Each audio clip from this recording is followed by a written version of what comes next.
I entered the city of mists, on a day when the yellow sky was cool and clear, on an autumn day, when dead leaves rushed around me, and rose in whirling wind.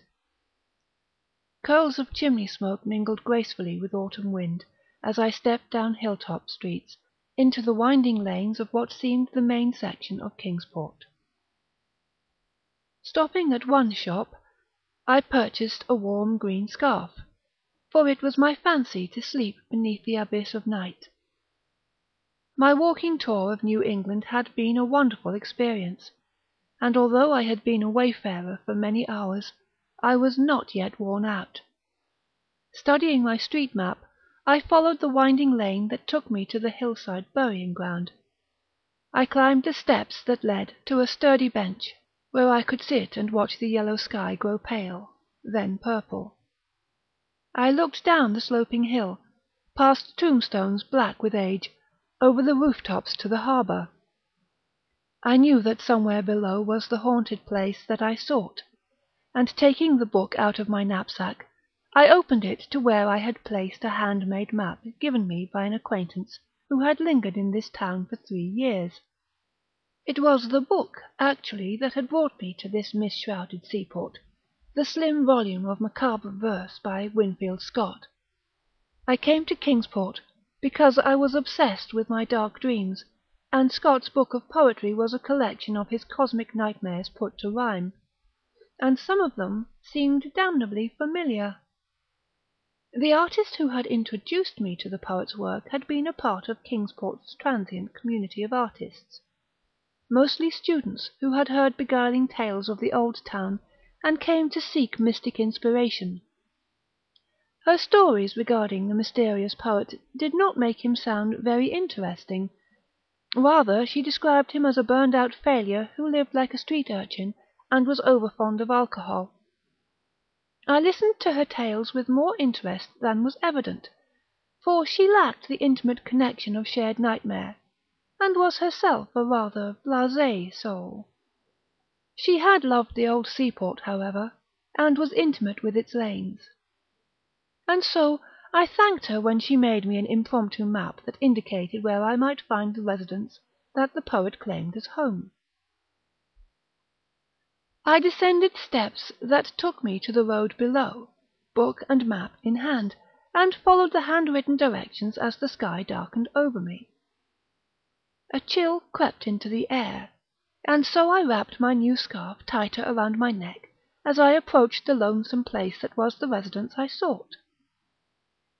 Walking past the queer-looking iron fence, I entered a pathway of wooden planks that led past tall yellow grass, in which a series of painted stones had been curiously grouped, reminding me of pictures I had seen of mysterious megaliths, although the things I passed as I tramped along the wooden walkway were diminutive in size, compared to the massive tombs in Ireland, or other famous standing stones.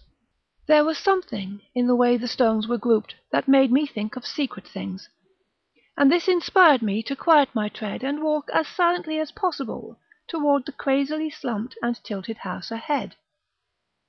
Hearing a night bird's cry, I turned to look behind me, at the darkening sea from which a mist began to rise.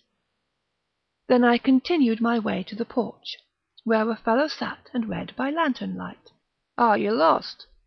a slurred voice asked as I noticed the bottle of whiskey beside the fellow. The antique lantern's light was bright enough to illuminate his face, and I was surprised to find the chap so young-looking. I judged him to be around 33 years of age. I was disappointed in his dull face, which seemed completely lacking in intelligence of any kind. Could this be the visage of the poet whom I sought? This tramp with dark disordered hair and dim expression in his slightly slanted eyes? His dusky flesh suggested a mixture of foreign blood, and his large Kafkaesque eyes made me suspect he was, in part, Semitic. Something in the intoxicated, bleary eyes disturbed me. I sensed that they might be some kind of camouflage, concealing a personae that was not as dim-witted as he appeared. They contained a kind of surreptitious knowing that only an intelligence as keen as my own might detect. Not knowing what to say, I merely mumbled some lines of verse that I had memorized from the book. His eyes darkened as he listened to my chanting of his poetry, and then he laughed and lifted the bottle to his lips. I brought forth my hand that held his book. "I admire your work," I mumbled. "I want to ask about your dreams." He clapped his hands and held them to me. "Toss it here. Damn, I haven't seen a copy since I don't know when. I don't remember it being so slim." "It's captivating work," I said, not moving as he thumbed through the book that I had thrown to him. "Is it? I was very young when I wrote this stuff. A mere child. People reacted like I was some kind of prodigy, those that weren't freaked out by the nature of the work." Reminiscently he smiled. "I preferred the ones who were disturbed. Theirs seemed the more genuine tribute to my visions. Queer thing, as soon as that book was published, my dreaming ceased. Poof, gone. I was a 10-day wonder, and then the sun had set on my talent and temporary fame. So I left home and began to wander, trying to find those places that might inspire new dementia. Hell, the world is a prosaic place. Luckily I drifted into Kingsport and found another dreamer, an ancient sea captain who could spin a tale that would set my imagination on fire. Damn, he inspired me, and the poetry poured forth once more." He must have noticed the excitement in my eyes, for he shook his head and laughed again. "Nope, never published. It's all in there, on yellowing sheets that have never seen the light of day." He jerked his thumb toward the door of the dilapidated cottage, and then his voice became a whispered sound. "But you don't want to go in there. Catch." He tossed the book to me. "Why do you seek me? You're not a poet." "No, I'm a dreamer." A distant church bell tolled, and Winfield Scott sighed. "I've seen things that reminded me of your poems. I've heard strange music, piped by amorphous things that squatted before a throne of fire, music that was accompanied by the groaning of cosmic wind that fell from starlight. You've heard this too, if your poetry is to be believed. Tell me what it means." He suddenly stood and staggered drunkenly down the wooden walkway and onto the grassy place where the tall stone stood.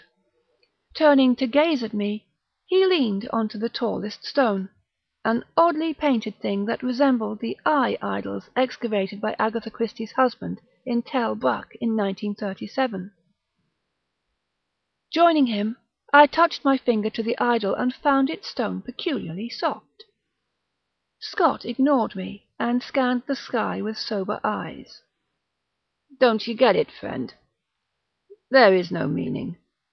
Nothing matters. We stumble with our paltry illusions on this tiny sphere of dust, and then we die." He shrugged. "It doesn't matter. We have experienced life, which is its own hellish reward. The safest existence is the one that's impotent. I am a beast of nothingness. It suits me fine. Fuck. Don't look so dashed." My hollow laughter floated out of my mouth. "That's exactly how I feel. Dashed on the rocks. And I thought you might have taught me how to step among the stars." Roguishly, he cocked his head. "That's the easiest thing in the world." Stepping to me, Scott placed his arm around my shoulder and led me out of the yard, down the road and to the shore. We listened to the gentle tide and watched the dark water, now free of evening mist. A blanket of shimmering starlight was reflected on the surface of the sea. "There you go," he sang. I gazed out to the reflected stars and felt a wind drift to me from the water. or was it a star-wind that would coax me forward into an abyss? The more I looked outward, the more beautiful the sight became. Will you come with me?" He shook his head. "Nah, not now. Perhaps in time. I am still a moonstruck poet, you see, and although my pen has stopped, I still have lips with which to utter poesy to the spheres. I still have dreams, in which I feast on fungi sprouting on distant Yuggoth, wherein I sense the perfume of undreamt continents beneath alien moons. I stepped through earthly gardens, seduced by perfumed winds just as sweet as any cosmic nectar from a fallen star. I have Kingsport, a realm unto itself, as perfect as the strangest dream. I need no other place or time." I offered him his book of verse, which he refused. But as he backed away from me, he sang a snatch of verse.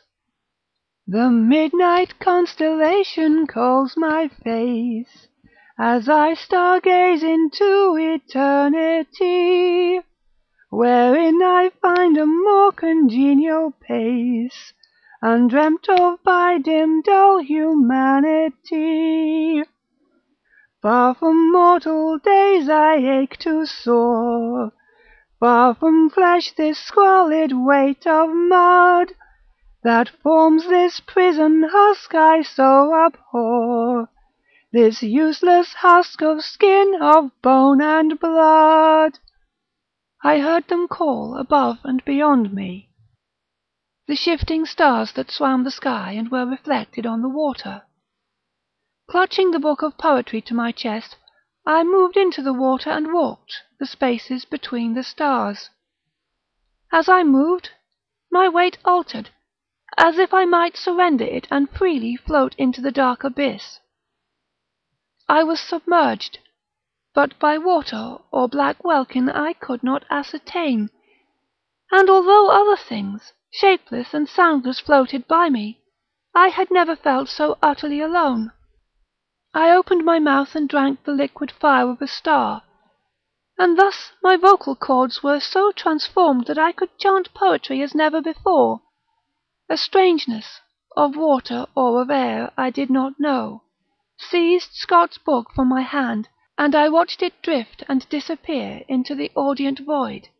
It did not matter, for the verse lived within me and danced upon my tongue. I opened my mouth with music, and sang the liturgy of nothingness.